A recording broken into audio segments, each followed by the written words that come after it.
Christine Reyes at Marco Gumabaw ibinandera ang kanilang pagpapabaptized. Alamin sa iSpotted report ni Anton.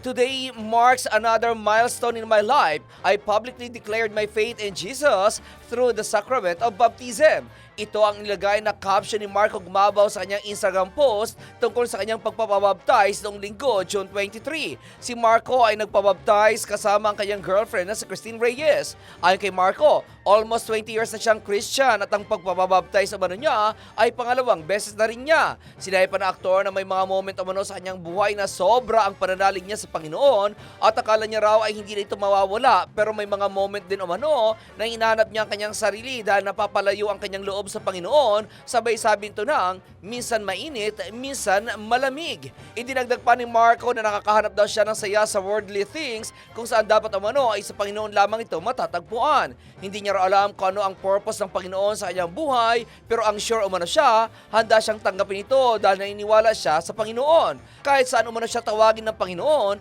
isi-sure niya raw na i-glorify niya ang pangalan nito sa buong buhay niya at sa kanito binati ang kanyang girlfriend na si Christine sa pagpapabaptize din ito. At iyan aking balitang showbiz para sa impinang may todong lakas, DWIZ. Ako si Anton, nagbabalita ng tama, naglilingkod ng tama.